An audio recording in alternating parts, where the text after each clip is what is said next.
ઉત્તર ગુજરાતની અંદર જ્યારે જ્યારે ચૂંટણી આવે છે ત્યારે ત્યાંનું જે રાજકારણ છે હંમેશા ગરમાયેલું રહે છે. અહીંયા કોંગ્રેસનો ગઢ માનવામાં આવે છે અને આ વખતની સ્થાનિક સ્વરાજની ચૂંટણીમાં આપણે જોયું કે કોંગ્રેસ છે એટલી બધી બેઠકો હાંસલ નથી કરી શકી જેટલું પરિણામ એમને લાવવું જોઈતું હતું, કારણ કે મહેનત અત્યારે બધાએ કરી હતી. ઉત્તર ગુજરાત આખું ગેનીબેન ઠાકોરે સાચવી લીધું હતું. ઘણી બધી બેઠક એવી છે કે જ્યાં ટાઈ પડી હતી તેમ છતાં એક મત માટે ભારતીય જનતા પાર્ટી જીતી હોય. દાંતા તાલુકા પંચાયત છે ભારતીય જનતા પાર્ટીએ કબજે કરી. હવે આ જ રીતે જે દિયોદર તાલુકા પંચાયત છે ભારતીય જનતા પાર્ટી ન લઈ જાય તે માટે ત્યારે કોંગ્રેસ મહેનત કરી રહી છે. અને હવે એક વાત સ્પષ્ટ કહી દેવામાં આવી છે કે અહીંયા સારા અધિકારી મૂકજો જેથી કરીને ચૂંટણી સારી રીતે થાય. નમસ્કાર, આપ જોઈ રહ્યા છો નિર્ભય ન્યૂઝ અને હું છું આપની સાથે રિદ્ધિ.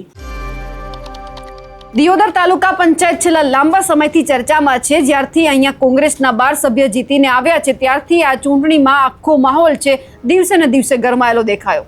તાલુકા પંચાયતની ચૂંટણી યોજાય એ પહેલા જ આપણે જોયું કે ક્યાંક ભાજપના અંદરોઅંદરના ડખા છે એ સામે આવ્યા, ક્યાંક પ્રાંત અધિકારીએ કોઈકને મહેનત કરી તેમની ઉપર પણ સવાલ થયા. કોંગ્રેસના નેતાઓએ તો ત્યાં સુધીની વાત કરી દીધી હતી કે અમારા જેટલા પણ જીતેલા સભ્ય છે એમને ભારતીય જનતા પાર્ટીએ 1 કરોડ, 1.25 કરોડ રૂપિયાની ઓફર પણ કરી છે. આવું તો ગુલાબસિંહ રાજપૂત છે જે કોંગ્રેસના નેતા, તેમણે ખુદ સ્વીકાર્યું હતું. એટલે ક્યાંક એમને પણ ડર હોય, કારણ કે 5 વર્ષની અંદર જો એ તાલુકા પંચાયતના સભ્ય રહે જેટલા એમની પાસે પૈસા ન આવે એટલા તો ભારતીય જનતા પાર્ટી એક વખતમાં આપી દે છે, તો પછી ભાજપમાં જવા માટે શું તકલીફ, આવું પણ જો વિચારી શકે. અને અહીંયા આખી બોડી બનતા રહી જાય તે માટે કોંગ્રેસને ડર હતો. એટલા માટે જ્યારે ચૂંટણી મોકૂફ રાખવામાં આવી ત્યારે તમામ જીતેલા ઉમેદવારો છે તેમને લઈને કોંગ્રેસ જતી રહી. એક સુરક્ષિત જગ્યા ઉપર રાખવામાં આવ્યા કે જ્યાં ભાજપ ન પહોંચી શકે. હવે એક નવી તારીખ એટલે કે આવતીકાલનો દિવસ જ્યારે સિલેક્ટ કરવામાં આવ્યો છે, સવારે 11 વાગ્યા ચૂંટણી થવાની છે, એટલે બધા નજર રાખીને બેઠા છે કે જો અહીંયા થાય તો પછી કઈ રીતે, કારણ કે હજુ રાત બાકી છે. કતલની રાત કહેવાય, કારણ કે આ ત્રીજી વખતની જે તારીખ છે તે આપવામાં આવી છે. કોણ ખડી જાય, કોણ આગલા દિવસે ન આવે, કારણ કે સૌ કોઈની નજર એ જે કિંજલબેન ઠાકોર છે તેમના ઉપર છે, કારણ કે પ્રસૂતિનો સમય છે. જો એમને સારવાર હેઠળ દવાખાનામાં લઈ જવામાં આવે અને એ જ દિવસે જો એ ન આવી શકે તો પછી અહીંયા ભારતીય જનતા પાર્ટી શામ દામ દંડ ભેદ કંઈ પણ કરીને અહીંયા છે તે ચૂંટણી જીતી જાય.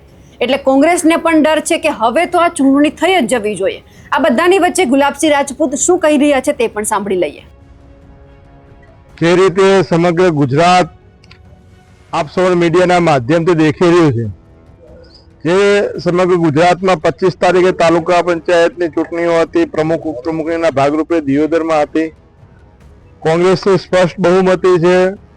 કોઈ પણ ભોગે તોડવા માટે કરીને વારંવાર તારીખ ઉપર તારીખ 25 તારીખે શાંતિપૂર્ણ ચૂંટણી યોજાઈ શકતી હતી, પણ ક્યાંક ને ક્યાંક ચૂંટણી અધિકારી ઉપર જે અધિકારીઓના ભાજપના નેતાઓના દબાણના લીધે મોકૂફ કરીને ભાગ્યા હતા.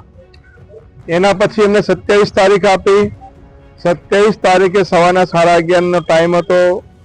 11:30 બધા સભ્યો હાજર હતા, પણ પાછું એમના ઉપર દબાણ આવ્યું કે તમે બીમારીના નામે એડમિટ થઈ જાઓ. અમે હજી સુધી સભ્ય તોડી શક્યા નથી. 3 વાગ્યાનો ટાઈમ આપ્યો. 3 વાગે પણ એમનાથી સભ્ય ના તૂટ્યા એટલે 3 દિવસની રજા પર ઉતારી દીધા.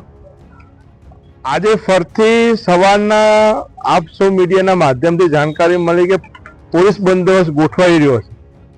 એટલે અમે તપાસ કરતા એવું કહેવામાં આવ્યું કે કદાચ આજે ચૂંટણી યોજાય. ચૂંટણી યોજાય તો અમારા સભ્યોને કોઈ જાણ કરવામાં આવી નથી, ક્યાંક બહાર હોય ના આવી શકે, તો કે તમને 3 કલાક પહેલા અમે જાણ કરશું. અને આજે ફરીથી 5 વાગ્યાની અમને જાણ ટેલિફોનિક કરવામાં આવી.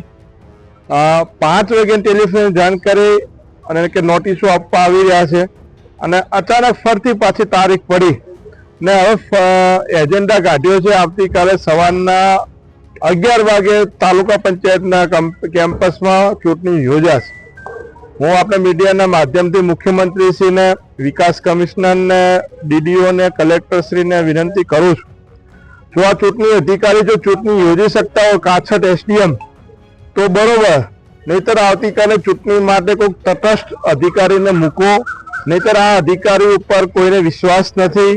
જે રીતે એમને છેલ્લા 3-4 દિવસથી સમગ્ર આ વિસ્તારનું વાતાવરણ બગાડ્યું છે, અમને વિશ્વાસ નથી કે ચૂંટણી કરાવશે. એટલે હું આપના માધ્યમથી ફરીથી કહું છું કે કોઈ સારા તટસ્થ અધિકારીની નિમણૂક કરવી જોઈએ ચૂંટણી માટે.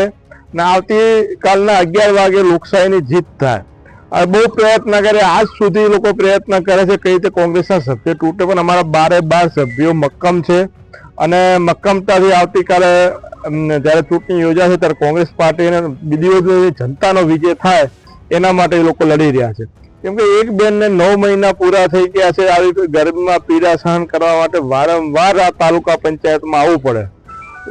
આ બેનને વારંવાર અહીંયા આવીને તાલુકા પંચાયતનું સભાખંડ પહેલા માળે વારે ઘડીએ સીડીઓ ચડવાની, ઉતરવાની, હેરાન થવાનું, આવી ગરમીની અંદર અહીંયા બેસવાનું.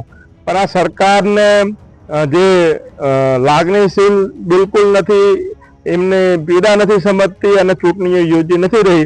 એટલે આવતીકાલે 11 વાગે જો અમે વિનંતી કરીએ છીએ ફરતી, નહીતર આંદોલન કરવું પડશે કરશું ને અમે કોર્ટના પણ દ્વાર ખખડાયા છે.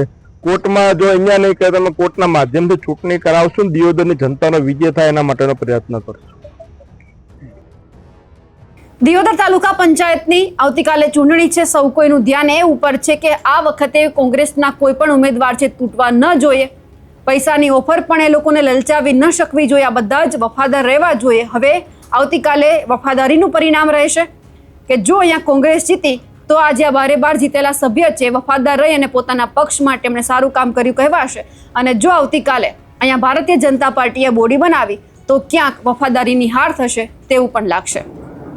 અમારા અહેવાલને લઈને આપનું શું માનવું છે કમેન્ટ કરીને ચોક્કસથી જણાવજો. સાથે જ અમારી નિર્ભય ન્યૂઝ ચેનલને લાઇક, શેર અને સબસ્ક્રાઇબ કરવાનું ભૂલશો નહીં. નમસ્કાર.